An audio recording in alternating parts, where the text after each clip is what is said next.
Hello students, welcome back in new video. आज का जो हमारा वीडियो होने वाला है ये जेकेएसएसबी फीमेल सुपरवाइजर का जो यूनिट नंबर 2 है उसका फर्स्ट लेक्चर होने वाला है। और आज की लेक्चर का हमारा टॉपिक है that is gender inequality and issues. जो हमारा जो जेकेएसएसबी फीमेल सुपरवाइजर का यूनिट 1 है उसको ऑलरेडी हमने कंप्लीट किया है, आप जाके वो वीडियोस भी देखिए। और जो हमारा यूनिट 2 है उसको आज से हम जल्द से जल्द खत्म करेंगे, जितनी जल्दी हो सके उतनी जल्दी खत्म करेंगे। क्योंकि मैं पहले वैसे आपको पढ़ाता था स्लाइड्स की मदद से, मैंने सोचा कि आपका टाइम भी बहुत कम है और मुझे टाइम भी बहुत जा रहा है स्लाइड्स बनाने में, इसलिए मैंने सोचा अगर मैं ऐसे आपको पढ़ाऊं, क्योंकि आपको लिखना नहीं है एग्जाम में, आपको बस कॉन्सेप्ट को समझना है और वहां पे आपके ऑब्जेक्टिव्स आएंगे, इसलिए मैंने सोचा आपको ऐसे बहुत अच्छे से समझ आएगा। और जो आज का हमारा टॉपिक है वो है जेंडर इनइक्वलिटी एंड इश्यूज। अगर हम जेंडर इनइक्वलिटी की डेफिनेशन की तरफ जाए, that is gender inequality refers to the unequal treatment on the basis of sex. जो हमारी जेंडर इनइक्वलिटी है इसका मतलब होता है जब लोग जो हमारी सोसाइटी में पीपल हो, डिफरेंट पीपल हो, उनके साथ अलग अलग व्यवहार हो, एक के साथ हम एक तरीके से पेश आए और दूसरे के साथ दूसरे तरीके से। ये इनइक्वलिटी किस बेस पे होती है? जेंडर के बिहाफ पे, सेक्स के बिहाफ पे। एग्जाम्पल के तौर पर अगर एक फैमिली में जो लड़की होती है उसके साथ गलत तरीके से पेश आया जाता है कि यार ये लड़की है, इसको पालना पड़ेगा, अब ये डिफरेंट इश्यूज। मगर जो हम वहाँ पे बॉय होता है हमारी फैमिली में, उसको अच्छे से ट्रीट किया जाता है, उसको अच्छे से सब कुछ दिया जाता है और उसको फैसिलिटीज और अपॉर्चुनिटीज, जैसे सोसाइटी में जितनी भी अपॉर्चुनिटीज होती है। और जो ये हमारा जो जेंडर इनइक्वलिटी है ये बहुत बड़ा सोशल इशू है वर्ल्ड वाइड भी और हमारे इंडिया में भी। हम वो तो मुझे पता है कि हमने इसको कॉन्स्टिट्यूशनली खत्म किया है, जैसे हमारा आर्टिकल 15 है 16, जब हम जेंडर इनइक्वलिटी इन इंडिया की बात करेंगे वहां पे मैं आपको ये बताऊंगा। अगर बात करें issues of gender inequality, example के तौर पर जैसे पे गैप, जैसे एक मैन है एक वुमेन है, दोनों अगर काम पे जाते हैं तो जो कॉन्ट्रैक्टर होता है वो वुमेन का फायदा उठाता है। कैसे? वो बोलता है यार ये वुमेन है, ये ऐसे काम पे नहीं आएगी, ये इसकी कोई मजबूरी होगी, और उसकी मजबूरी का फायदा उठा के वो उसको कम पैसे देता है। बहुत सारे इंडिया की स्टेट्स में भी होता है और वर्ल्ड वाइड भी ये बहुत जगह होता है कि जो हमारी फीमेल्स हैं उनको जो तनख्वाह है वो बहुत कम मिलती है।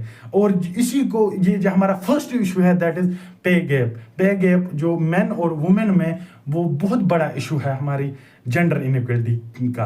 अगर हम सेकंड इशू को तरफ बढ़े that is limited access of education. जैसे आपने देखा होगा कि जो एक माँ बाप होते हैं वो सोचते हैं कि अगर लड़की को पढ़ाया तो पता नहीं क्या होगा, सोचते हैं ना कि अगर लड़की को पढ़ाया तो पता नहीं क्या होगा, क्या करेगी, कहाँ कहाँ घूमेगी ये बाहर निकल के। मगर अगर हम आजकल की सोसाइटी में देखें जहाँ पे लड़कियां ही बहुत ज़्यादा आगे बढ़ रही है, पोजिशन डिस्ट्रिक्शन लड़कियां ही ला रही है, तो ये हमारी जो थिंकिंग है दैट इज ये हमारी बिल्कुल ही गलत थिंकिंग है कि अगर लड़की को एजुकेशन दिया तो जो ये हमारी जेंडर इनइक्वलिटी है इससे क्या होता है, इससे जो हमारी लड़कियां हैं, जो हमारी औरतें हैं, उनको अच्छी तरह से एक्सेस नहीं मिलता है एजुकेशन से का। जब एजुकेशन का एक्सेस नहीं है तो वो फिर आगे नहीं बढ़ पाती है, उनको जो अपॉर्चुनिटीज आती है जैसे जॉब्स वो भी हासिल नहीं कर पाती है। ये भी बहुत बड़ा इशू है हमारी जेंडर इनइक्वलिटी का। अगर हम थर्ड इशू की बात करें that is discrimination in the work place. जैसे एग्जांपल के तौर पर अगर हम मैं इस इशू को अच्छे से समझाने की कोशिश करूं, जैसे हम अगर कोई लड़की कहीं पे काम पे जाती है तो उसका जो, या कहीं पे हमारे कंपनी में काम पे जाती है ना, आपने बहुत टाइम पे देखा कि जो उनका बॉस होता है वो उसको सेक्सुअल हैरेसमेंट करता है या डोमेस्टिक वायलेंस होती है हमारी औरतों के साथ। तो जो वर्क प्लेस है, काम पे जाने की जगह, जो जहाँ पे काम पे जाती है हमारी औरतें, वहाँ पे भी उनके साथ बहुत ज़्यादा जो वायलेंस होती है, डिस्क्रिमिनेशन होती है, वो उनको जैसे अच्छे से ट्रीट नहीं किया जाता है। Are you understand? और जैसे अगर उनको जैसे एग्जांपल के तौर पर किसी कंपनी में बॉस ने किसी फीमेल को अगर उसको जैसे प्रमोशन दी, तो क्या जो बाकी मेल्स हैं वो क्या सोचते हैं कि यार पता नहीं क्या किया होगा इसने, पता नहीं क्या कैसे क्यों बॉस ने इसको प्रमोशन दी। उनकी जो थिंकिंग है वो बहुत गंदी है, और इस सोसाइटी में गंदी थिंकिंग की वजह से ही हमारी जेंडर इनइक्वलिटी एक बहुत बड़ा इशू बन चुका है। अगर हम फोर्थ इशू की बात करें, that is violence against women. जैसे मैंने अभी भी आपको बोला, वायलेंस होती है औरतों के साथ, सेक्सुअल हैरेसमेंट जैसे रैप्स। अगर जो औरत है वो बाहर निकलेगी शाम को तो वो सेफ नहीं है। ये हर जगह पे वर्ल्ड के किसी भी कंट्री में कम या ज्यादा जो हमारी जेंडर इनइक्वलिटी वो है, ये हमें मानना पड़ेगा।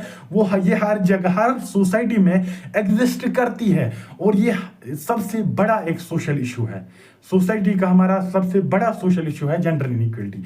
अगर हम वापस आए वायलेंस अगेंस्ट वुमेन पे, जो हमारी वुमेन्स हैं उनके साथ बहुत ज़्यादा वायलेंस होती है। जैसे डोमेस्टिक वायलेंस, घरों में मारते हैं उनको, जो उनके हस्बैंड होते हैं वो उनको मारते हैं। जैसे बाहर आपने देखा होगा बहुत सारे स्टेट्स में भी होता है कि जो हस्बैंड है वो शाम को शराब पी के आता है और अपनी औरत को मारता है शाम को। That is also a violence. जो फिर उसके जो हमारे डिफरेंट कस्टम्स बने हैं कि जो हमारा हस्बैंड है वो भगवान होता है।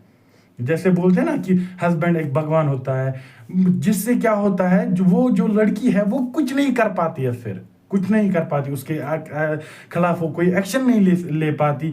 जो उसको घर वाले हैं वो भी बोलते हैं कि सहो, यू अंडरस्टैंड, सहो। जो वो अगर वो मारता है तो फिर भी वो आपका भगवान है, अगर वो आपको मारता है तो फिर भी आपका वो भगवान है। I don't understand this logic, ये कोई लॉजिक ही नहीं है। इसी की वजह से जो जेंडर इनइक्वलिटी है वो ज्यादा बहुत बड़ा इशू बनता जा रहा है।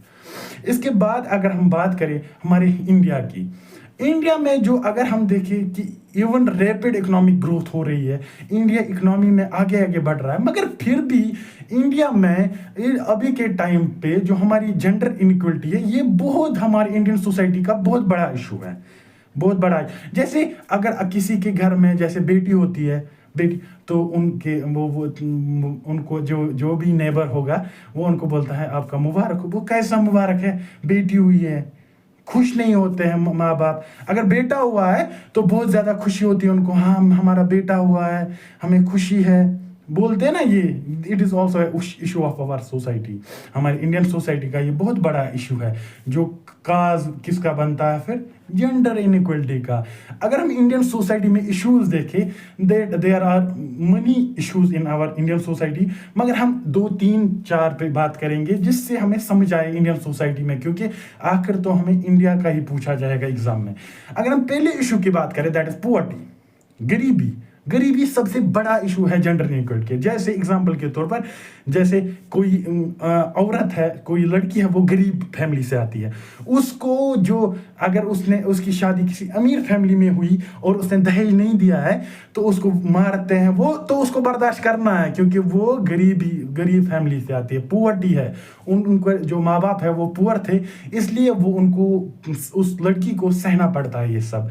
ये हमारा फर्स्ट जेंडर इशू है हमारी जो इंडियन सोसाइटी में। अगर हम सेकंड की बात करें, lake of education and awareness. हमारी इंडियन सोसाइटी में जो पहले ही जो माँ बाप है वो जो हमारी गर्ल्स हैं उनको पढ़ाते ही नहीं है। बोलते हैं कि अगर ये स्कूल जाएगी तो पता नहीं क्या है, इज्जत डूब जाएगी हमारी।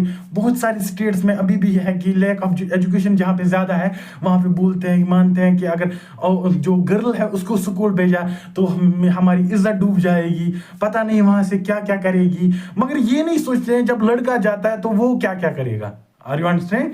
जब अगर ये सोचना है माँ बाप का कि मैं मानता हूँ कि उनको फिक्र होती है अपने बेटे या बेटी की, मगर वो ये भी सोचे कि जब लड़का जा रहा है वो क्या कर रहा है।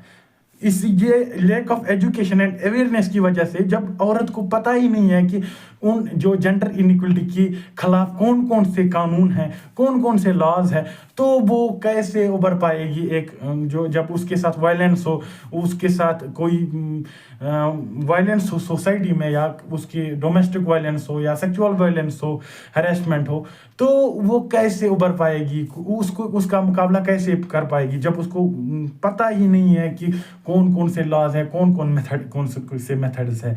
मगर अगर हमने जो हमारी सोसाइटी है, इंडियन सोसाइटी, इसमें हमने कॉन्स्टिट्यूशनली खत्म किया है जो जेंडर इनइक्वलिटी है। जैसे हमारा आर्टिकल 15 प्रोहिबिशन ऑफ डिस्क्रिमिनेशन नहीं होनी चाहिए on the basis of colour, caste, sex भी आता है उसमें, एक आता है ना आर्टिकल 15 यही बोलता है ना कि डिस्क्रिमिनेशन नहीं होनी चाहिए, मगर फिर भी हो रही है। हाँ, अगर कॉन्स्टिट्यूशन ने खत्म किया है फिर भी हो रही है।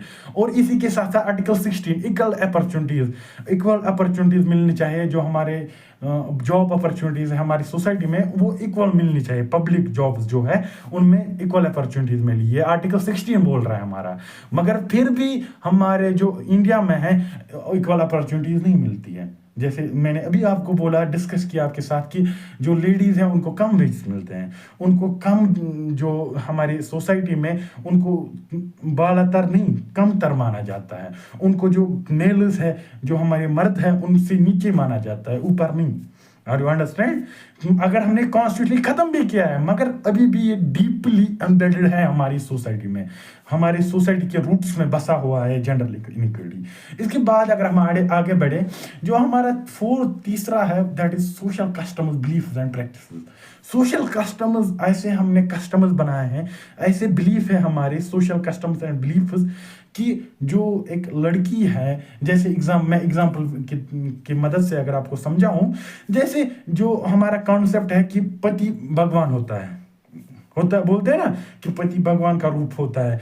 अगर वो उसको मारे भी, शाम को एक औरत का पति है, वो शाम को शराब पी के आता है वो, और फिर उसको मारता है, तब भी जब वो घर अपने माँ बाप के पास बोलती है कि शिकायत करते जाती है कि वो मुझे मारता है, वो ये करता है, वो ये करता है, फिर भी बोलते हैं सहो, क्योंकि वो आपका भगवान है। Are you understand? मुझे समझ ही नहीं आ रहा है कि जो इंसान या जो ह्यूमन बीइंग एक औरत को मारे, शाम को शराब पिए, वो कौन सी भगवान का अवतार है? I don't understand this logic. ये कोई लॉजिक नहीं है। और इसी की वजह से जो हमारी इंडियन सोसाइटी में है, ज्यादा जेंडर इनइक्वलिटी है और डिस्क्रिमिनेशन, वायलेंस भी हमारी सोसाइटी में, इंडियन सोसाइटी में इसी की वजह से हो रही है। Are you understand? इसी की वजह से कि कस्टम्स ऐसे बने हैं, बिलीफ्स हमारी सोसाइटी के ऐसे, सोशल बिलीफ्स। और इसके बाद अगर हम देखें चाइल्ड मैरिज, जैसे बच्चों को, जो हमारी बेटियां हैं वो छोटी छोटी एज में होती है, और बेटा अगर अगर माँ बाप है, उनके दो औलाद है, एक बेटी है एक बेटा है। अगर बेटा 30-25-35 साल का भी हो तो उसको नहीं बोलते हैं कि आप शादी करो, लेट हो गया, ये होगा वो होगा। मगर अगर हमारी बेटी 22 साल 23 साल की होगी ना, तो उस बोलते हैं कि नहीं, इस समय लोग बातें कर रहे हैं, वो हो रहा है, ये हो रहा है। मगर जब आप सोचो कि बेटा 35 ईयर्स का है और बेटी अभी 23 ईयर्स का ही है, बेटी अभी 23 ईयर्स की ही है, फिर भी उसको बोलते हैं कि प्रेशर डालते हैं कि आपको शादी करनी है। जब छोटी एज में शादी होती है, फिर वो कुछ, उसको पता ही नहीं होता है कुछ बेचारी को कि मैं क्या करूं, मुझे कैसे लड़ना है सोसाइटी के साथ। और क्योंकि सोसाइटी भी एक जो प्रेशर बनाती है हमारी औरतों पे, और जो हमारी बेटियां हैं उन पे बहुत ज़्यादा प्रेशर हमारी सोसाइटी भी बनाती है। और अगर हमें इस जो हमारी जेंडर इनइक्वलिटी है, इसको ख़त्म करना है, तो हमें डिफरेंट रूल्स बनाने हैं, स्ट्रिक्ट रूल्स बनाने हैं। और जो हमारी गवर्नमेंट एजेंसीज है या प्राइवेट एजेंसीज है, और जो हमारे सबसे पहला जो हमारी सोसाइटी है, जो लोगों के माइंड को चेंज करना है। जब लोगों को अवेयरनेस हो, माइंड चेंज उनके हो, तभी पॉसिबल है कि जो हमारी जेंडर इनइक्वलिटी की जो ये सबसे बड़ा इशू है, ये खत्म हो सकता है। मैं आशा करता हूं कि आपको अच्छे से समझ आया होगा। मैंने अपनी तरफ से पूरी कोशिश की कि आपको अच्छे से समझा पाऊं। आशा करता हूं कि आपको समझ आया होगा। और अगर आपको ये वीडियो पसंद आया तो आप इस वीडियो को लाइक कीजिए, अपने फ्रेंड्स के साथ शेयर कीजिए और जो हमारी चैनल है इसको सब्सक्राइब कीजिए ताकि जब भी मैं नया वीडियो कोई अपलोड करूं सबसे पहले नोटिफिकेशन आपको आए। Thank you for watching.